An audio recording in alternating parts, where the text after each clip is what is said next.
রিমা বিশ্বাসের লেখা গল্প নীড়। ছাতা ছাড়াই বেরিয়েছে। একরকম বিরক্তিতেই নিল না ছাতাটা। একটা ছুটির দিন, তাও যদি আয়েশ করে বেলা পর্যন্ত ঘুমোতে পারে। কিন্তু উপায় আছে?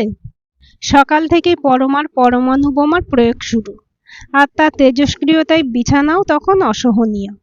বিস্কুট নেই, চা পাতা শেষ। আজ কাটোয়ার ডাঁটা আনবে, সঙ্গে কুমড়ো। সকালে জলখাবারের জন্য চিচিঙ্গে। উনি যেন জানেন না, আদেশ চিচিঙ্গে দেখলেই আঁতকে ওঠে। মনে হয় সাপের ঘন্ট মুখে তুলছে। কিন্তু ওনার পছন্দ, তাই আদেশ পালন করো। রাগে দুঃখে মনে হয় বাপ মার নামটা বেছে দিল বিধাতা সে নামের মর্যাদাটুকু যদি রাখতেন। মেন রাস্তায় ওঠার আগে মনে হলো বাজার যাওয়া শর্টকাট গলির পথটা ধরলেই ভালো হতো। বৈশাখের পিচ গলানো তাপে রাস্তাটাকে মাঠ ভলকানো মনে হচ্ছে। পা দিলেই না ডেবে নিচে তলিয়ে একেবারে হাওয়া হয়ে যায়। ছাতাটা যে কার উপর মেজাজ দেখে আনলো না, এদিকে ঘামে ষাট বুকে পিঠে এঁটে গেল। বাড়ি থেকে মেন রোডে 7 মিনিটের হাঁটা পথটুকুতেই এই অবস্থা। এখনো ধুধু মরুপ্রান্তর পার করা বাকি। একটা লজ্জঝর শব্দে রিক্সা যাচ্ছিল, হাঁকতে গিয়েও হাঁকলো না। এখন দুহাতে ওজন নেই, মস্তওয়ালা হয়ে যাওয়াই যায়। কিন্তু আসার সময় ব্যাগে বোঝার সঙ্গে সাপ মুখো চিচিঙ্গেও থাকবে, তখন নয় হাঁকবে। বাজারে ঢুকতেই মাছের দিকটাই ধুমধুমার। একখানা কাতলা ওজনে তুলল পাক্কা 2.5 কিলো। দাঁড়িয়ে থেকে ঘেমে ঘেমে তার কাটিং ক্লিনিং দেখা। সবজির বাজারে ঢুঁ দিয়ে যা চোখে পড়লো তুলে নিল। বেশ ওজন হয়েছে। এর মধ্যে আলু, পেঁয়াজ, দুধ, বাদবাকি নিয়ে প্রায় 7-8 কিলোর ওজন। একখানা 4 কিলো তরমুজও নিয়েছে। হাহা করা রাস্তায় যেতে যেতে যখন চোখ চাতক পাখির মতো একটা রিক্সা খুঁজছে, তখন প্রায় 7-8 মিনিট হাঁটার পর ভাগ্যদেবতা সদয় হয়ে একজনকে পাঠালেন। হাঁকতেই বলে কিনা ভাড়া 40 টাকা। চোখ কপালে ওঠে। মনে মনে বলে, বোঝা দেখে ভাড়া বাড়াচ্ছ? 20 টাকার ভাড়া 40 চাইছো কেন? বেপরোয়াভাবে রিক্সাওয়ালা উত্তর দেয়, এটাই রেট আছে। বললে হবে? আরো 4টে কথা জুটতে যায়, কিন্তু তখনই এক হাফ প্যান্ট পরা ছোড়া ঝপাং লাফে রিক্সা দখল করে বলে, চলো। মানে নো দরাদরি। নয় কর্পোরেটের হোমরা চমড়া, নয় আজকের দিনে যাদের নাম নিতে নেই। তাই হ্যাঁচর প্যাঁচর করে বোঝা টেনে বাড়ি পর্যন্ত এসে বাজারের বোঝা নামিয়ে যখন সোফায় গা এলায়, তখন আর একবার নিজের নামটার উপর রাগ হয়। আদেশ। মধ্যবিত্ত পরিবারে এ নাম চলে? অবশ্যই ইদানিং ডিজিটাল দুনিয়ার পপুলার ইনফ্লুয়েন্সাররা যেভাবে তাদের জীবনশৈলী ব্যাখ্যা করে নিজেদের মধ্যবিত্ত বলে জানান দিচ্ছে, সেই তুলনায় আদেশ গরিব। দরিদ্র বললেও ভুল হবে না। হতদরিদ্র কি? এই ভাবনার মাঝেই পরমার পরমাণু বোমার বিস্ফোরণ। কাটোয়ার ডাঁটা আনোনি? মনে পড়ে আদেশের অপছন্দের চিচিঙ্গে খুঁজতে গিয়ে কাটোয়ার ডাঁটা বিস্তৃত হয়েছে। পরমার গায়ের রং ফর্সা, রেগে গেলে লাল হয়ে যায়। আর তখনই আদেশের বুক কেন জানি অকারণেই হিম হয়ে যায়। আমতা করে বলে, ছিল না। খুব ছিল। ও আমার পছন্দের, তাই আনোনি। তোমাকে জানি না। আর চা পাতা কই? এবার মনে পড়ল, দুধের দোকানে দাঁড়িয়ে হাজার একবার ভেবেছে এর একটা জুড়িদার ছিল, কিন্তু কে সে তা মনে করতে পারেনি। সঙ্গে লেরো বিস্কুট নিল, কিন্তু চা পাতা যদি তখন একবার মগজপটে দৃশ্যমান হয়। লোকজন বাড়ি এলে কি দেব? পাশের ঘর থেকে বড় ছেলে ঘন্টু বলল, চেঁচামেচি করছো কেন? অনলাইন করি। পরমার ক্রোধের বিচ্ছুরণ এবার ঘরময় ছড়িয়ে ছিটিয়ে যায়। খেঁকিয়ে বলে, ওই অনলাইনে 3000 টাকার চা, তাও মুখে দিলে না গন্ধ না স্বাদ। ওর লোক এলে দেওয়া যায় না, নিজেও খাওয়া যায় না। লোকাল স্টোরের দার্জিলিং টি অরিজিনাল হয়। এরা কি সব পাতা শুকিয়ে প্যাক করে কে জানে। আদেশ বিড়বিড় করে বলেন, লোক বলতে তো তোমার বাবার গোষ্ঠী। ব্যাস, এবার তপ্ত বসেকের মতোই তেতে ওঠে পরমা। আমার গোষ্ঠী বলেই এত কষ্ট না? তোমার গোষ্ঠী মরে খাক হলে তা আমি কি করব? তোমার আছেটা কি? আর আমার লোকজনকে চা খাওয়াতে এত কষ্ট, তাই না? কিন্তু তোমার সংসারে আমি যে 25টা বছর ধরে হাড় মাস জ্বালিয়ে বাতের রোগ ধরিয়ে নিলাম, তার হিসেব রাখো। কত খারাপ কপাল থাকলে এমন হাড়ে বজ্জাত হিংসুটে সংকীর্ণ মনের একটা লোকের সঙ্গে বিয়ে হয়। ঝাঁঝের সঙ্গে পরমা গতি পরিবর্তন রান্নাঘরের দিকেই হলো। ঘন্টু কিছু বলতে যাচ্ছিল, তার আগে ছোটজন বল্টু বলল, মার কাল সারা রাত ঘুম হয়নি, মাইগ্রেন পেন, তারপর এই গরমে সকাল থেকে জল খাবার করছে। ওই সবাই বাড়ি আছে বলে ভাগে ভাগে করতে হচ্ছে তো। আমার আর দাদার জন্য নুডল বানিয়েছে, আর তোমার জন্য পরোটা আলুর দম। একটু আগে দেখলাম ফ্রিজে মিষ্টি নেই দেখে সুজির হালুয়া করছে। তাই এত খেটে মাথা জাম হয়ে গেছে। অন্তরে ফুটতে থাকা রাগ আর অসহ্যের লাভা ছোট ছেলের কথায় মুহূর্তে ঠান্ডা হয়ে যায়। আর তখনই ওদিক থেকে ডাক আসে, জল খাবারটা খেয়ে যাও। জল খাবার খাওয়ার পর বাকি দিনটা যদিও শুয়ে বসেই কাটে। দুপুরে বড় মাছের স্বাদ নিয়ে একটা স্বস্তির ঘুম দেবে ভাবলেও হয়ে ওঠে না। কুলার সঙ্গ ছেড়ে হরতালে গেল। ফোনের পর ফোন করে চলেছে আদেশ, কিন্তু মেকানিক্সরা এসি রিপেয়ারে ব্যস্ত, সময় হবে না। বিরক্তির সংক্রমণ স্ত্রীর দিকে প্রবাহিত করবে বলে যখন পরমার দিকে ফিরল, তখন দেখে এই ভয়ঙ্কর গরমে ফ্যানের গরম হাওয়াতেই তিনি জোরে জোরে নাক ডেকে ঘুমাচ্ছেন। এক একটা গর্জন এক একটা মিসাইল দাগার সমান। যদিও কুলার অভিযানে হার মেনে পরমার পাশে শুয়ে পড়ে আদেশ। ঘুম আসে না, মাথায় অফিসে চিন্তা আসে। ফিক্সড ডিপোজিট, ইনভেস্টমেন্ট স্কিম, মেডিক্লেমের প্রিমিয়াম বাড়াবে কিনা। ঘন্টু পাতি বিএসসি পড়ছে, কি হবে এ যুগে ওর। বল্টু বোর্ড দেবে বলছে, পরে মেডিকেল রিপ্রেজেন্টেটিভ হবে, তাই ভালো। কিন্তু ওরা কখন স্ট্যাটাসে উঠতে পারবে কি। আদেশের মনে নিজের ফেলে আসা জীবন ফুটে ওঠে। পরমার সঙ্গে সারা দুপুর একটা সময় কি শুধু গল্প করেই কাটায়নি। তখন পরমার শরীর ছিল মেদবর্জিত, মুখে লাজুক হাসি, মাথায় ঘন কালো চুল। সামান্য কথায় চোখে জল চলে আসা মেয়েটা আজ মুহূর্তে সুনামি ডেকে আনতে পারে। হ্যাঁ, এই বদলে যাওয়া সম্পর্ক আর বদলে যাওয়া মানুষের কথা ভেবে একটা দীর্ঘ নিঃশ্বাস পরে বুক বেয়ে। মনে হয় স্বপ্ন বিক্রির দোকান থাকলে নিজের জন্য আদেশ কটা স্বপ্ন কিনে রাখত। যদিও বাস্তব কল্পনাকে মুহূর্তে থিতিয়ে দেওয়ার ক্ষমতা রাখে, আদেশ আর কল্পজগতে কতটুকু সময় ভ্রাম্যমান থাকতে পারে। তাই সপ্তাহ শুরু হতেই বাসের গুতুগুতি খেয়ে অটোর লম্বা লাইনে দাঁড়িয়ে শেষে অফিসে ঢোকা। নিজের ডেস্কে বসে সবে যখন ডেস্কটপে চোখ রেখেছে, তখন ঘন্টুর কল। সাধারণত ঘন্টু এই সময় বাবাকে ফোন করে না, তাই সামান্য উদ্বেগে ফোন রিসিভ করলো। আর উদ্বেগ বাস্তবায়িত হলো। ছেলে নার্ভাস গলায় বলছে, বাবা, মার কাল রাত থেকে জ্বর ছিল, এখন অজ্ঞান হয়ে গেছে। আঁতকে ওঠে আদেশ, কই, আমি তো জানি না। আজ সকালেও তো অফিসের ভাত আর টিফিন করে দিল। এবার কেঁদে ফেলে প্রায় ছেলে। জোর করে করেছে, বাবা প্লিজ বাড়ি এসো, ডক্টর বাড়িতে ভিজিট করতে চাইছে না। ওপাশ থেকে বল্টুর আত্মচিৎকার কানে আসছে। ক্লাস 10 হলো ছেলেটার, তাও যদি বিন্দুমাত্র বুদ্ধি হয়। আর সুভাষ মল্লিক লোকটা ভালো, তাই শোনা মাত্র বলল, আপনি এখনই বেরিয়ে পড়ুন, পারলে সেকেন্ড হাফে জয়েন করে নেবেন। বাড়ি এসে দেখে জ্বরে প্রায় অচৈতন্য পড়ে পরমা। অনেক ডাকাডাকিতে সাড়া দিচ্ছে। ঘরে শালা শালার বউ এসেছে। শেফালি মাথার নিচে বালতি রেখে মাথায় জল ঢালছে। দিদির অবস্থায় মুখ চোখ শুকিয়েছে দেবাশিসের। আদেশ বলল, ডক্টর সিনহাকে কল করেছিলে? ডক্টর কল নয় আদেশদা, এবার মনে হয় অ্যাম্বুলেন্সে কল করা দরকার। আমি ওর অবস্থা সুবিধার দেখছি না। কথাটা মেনে নিতে পারে না আদেশ। হাসপাতাল শুনলে মনে হয় বুঝি এমার্জেন্সি কিছু। কিন্তু পরমা আজ সকালে এত কাজকর্ম করার পর কি এমন হলো যে ওকে হাসপাতালে নিতে হবে? দেবাশিস দায়িত্ব এড়াতে এসব ফুল বাবুগিরি করছে। একটা মানুষ সেবা শুশ্রূষা পেলে নিশ্চয়ই ঠিক হয়ে যাবে।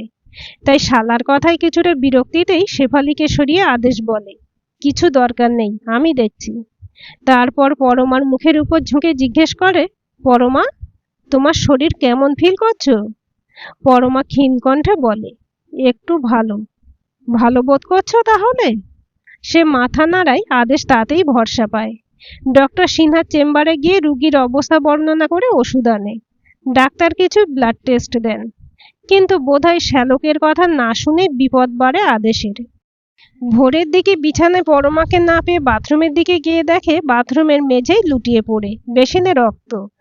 দেখে হাত পা বরফ শীতল হয়ে যায় মুহূর্তে। স্ত্রীর নাম ধরে চেঁচিয়ে উঠতে পাশের ঘর থেকে দুই ছেলে এসে হতবাক। ঘন্টু সঙ্গে সঙ্গে অ্যাম্বুলেন্সে কল দেয়। পরমা হসপিটালে অ্যাডমিট হলো সকাল 8টায়। বিকেলে রিপোর্ট এলো ডেঙ্গু। পরমার বেডের সামনে দাঁড়িয়ে ডাক্তার রিপোর্টে চোখ বোলাচ্ছিলেন। Visiting hour. আদেশ ভীত গলায় জিজ্ঞেস করলো, কি অবস্থা ডাক্তারবাবু?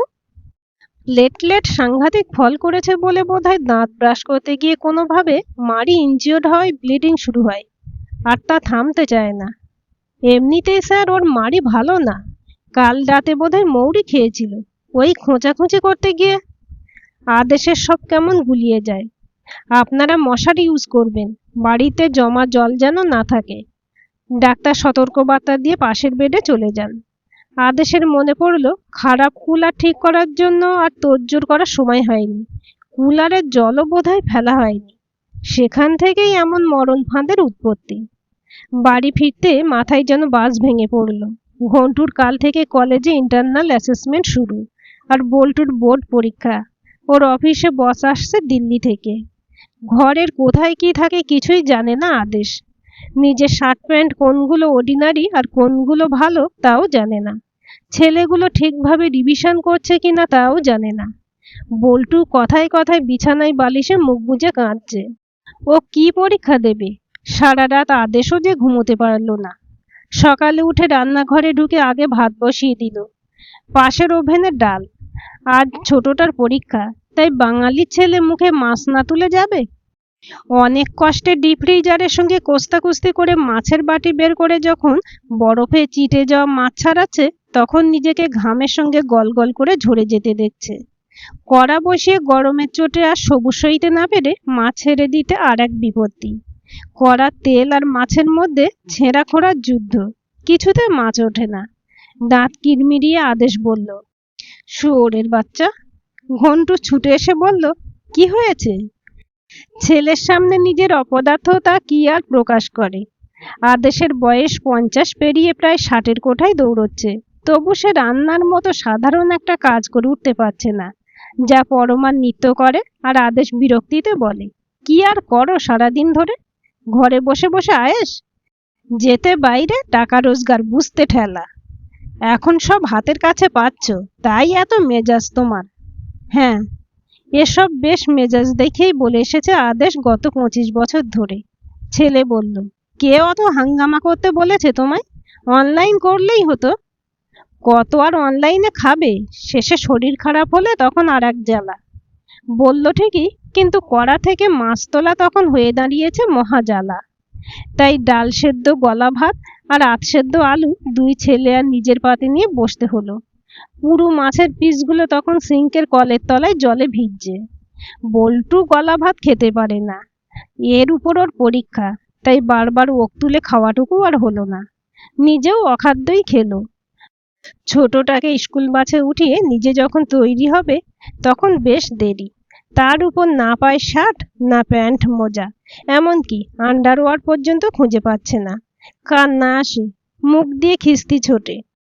একটা আয়রন ছাড়া কোঁচকানো শার্ট শেষে হাতে এলো, আর রেগুলার যা পড়ছিল সেগুলো, তাই পরে অফিসে ছোটা। বস বিরক্তিতে তাকালো, যেন ভস্ম করে দেবে চাহনিতেই। মাথা নামিয়ে নিল আদেশ। ম্যানেজার বলল, আজ এত লেট করলেন? বস আসবে সে তো জানানো হয়েছিল। মিসেস হসপিটালে স্যার, আসতে উত্তর দেয় আদেশ।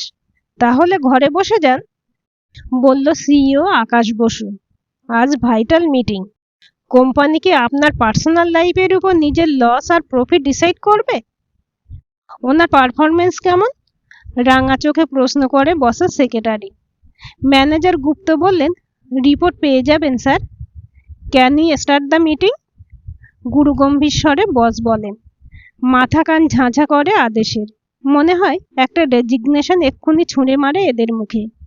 দীর্ঘ 15 বছর হলো এই কোম্পানিতে জয়েন করেছে, অথচ একদিনের দেরির জন্য এত অপমান। ওর এতদিনের সার্ভিস, নিঃস্বার্থ পরিশ্রম। হ্যাঁ, এক এক সময় ওভারটাইম করেও ওভারটাইম পেয়ে পায়নি। স্যালারি ঢোকে এক এক মাসে, মাসের 10-12 তারিখে। ইনক্রিমেন্ট ঠিকভাবে হয় না, তবু তো কাজ চালিয়ে যাচ্ছে। আর একদিনের দেরির জন্য এই অসভ্যতা? এটা কি প্রগতিশীল সভ্য সমাজের প্রকৃত রূপ না বিকৃতি? শো দ্য প্রিভিয়াস রিপোর্ট আদেশ, বলল যেন কেউ। আদেশ তখন অন্য জগতে। ওর চোখ মুখের অসঙ্গতি দেখে ম্যানেজার বলল, ওয়্যার ইউ ইভেন লিসনিং? আদেশ থতমত খায়। গুপ্তা ব্যঙ্গ হাসে। মনে হচ্ছে এবার রিটায়ারমেন্টের এজ কমিয়ে আনতে হবে। একটা কৌতুকের পরের হাসির কিছু খুসখাস ধ্বনি শোনা গেল। নিন নিন, ল্যাপটপ থেকে রিপোর্ট বের করুন, সানশাইন প্রজেক্টের ইনভেস্টমেন্ট ডিটেলস বের করুন। কয়েক সেকেন্ডে নিজেকে ধাতস্থ করে আদেশ ল্যাপটপে হাত দেয়। নিজেকে খাঁচার জন্তু মনে হয়। লাঞ্চ আওয়ারে খিদে সত্যি ছিল না, তবু বুকটা হুহু করছিল পরমার জন্য। গুছিয়ে ও যে শুধু টিফিন দেয় তা তো নয়, ফোনে খুঁটিয়ে জিজ্ঞেস করে, রুটি কটা খেলে? স্যালাড খেয়েও কিন্তু।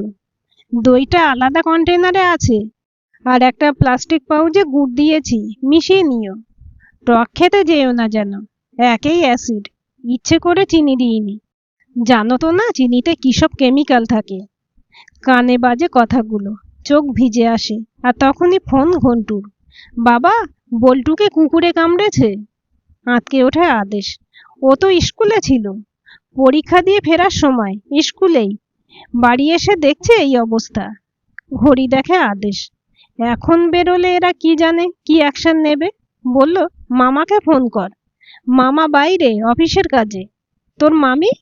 পিকলুর জ্বর।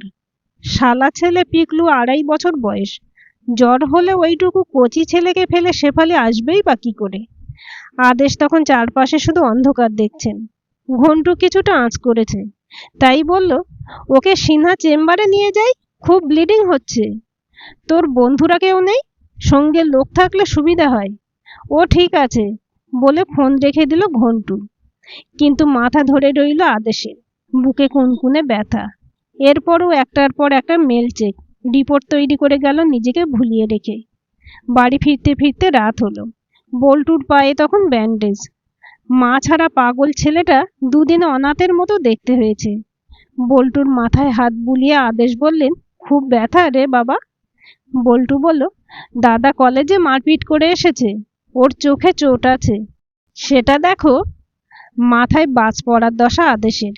আজ পর্যন্ত কবে আদেশ কলেজ থেকে মারপিট করে এলো যে ওর ছেলে এমন মারকুটে হলো। ঘন্টু রান্নাঘরে তখন ম্যাগি করছে। ছেলেকে ডাকতে দেখে, হ্যাঁ ঠিক, বাঁ চোখে কালশিটে। শিউরে উঠে জিজ্ঞাসা করে, কি করেছিস? কি মারপিট করেছিস? আমার ছেলে হয়ে এরকম ভায়োলেন্স তোকে? ঘন্টু গম্ভীর হয়ে বলল, কলেজ ইউনিয়ন থেকে টাকা চাইছিল, চাঁদা দিতে চাইনি, তখন থ্রেট দিল কি করে সেমিস্টার ক্লিয়ার করিস দেখব। তখন তর্কাতর্কি থেকে হাতাহাতি হয়েছে। তুই পার্টির ছেলেদের সঙ্গে লড়তে গেছিস? দিয়ে দিতিস টাকা? আমরা অতি সাধারণ মধ্যবিত্ত মানুষ, আমাদের পিছনে দাঁড়াবার কেউ আছে? তোর মা অসুস্থ, তোর ভাইকে কুকুর কামড়েছে, শহরে তোর মামা পর্যন্ত নেই যে হেল্প করতো।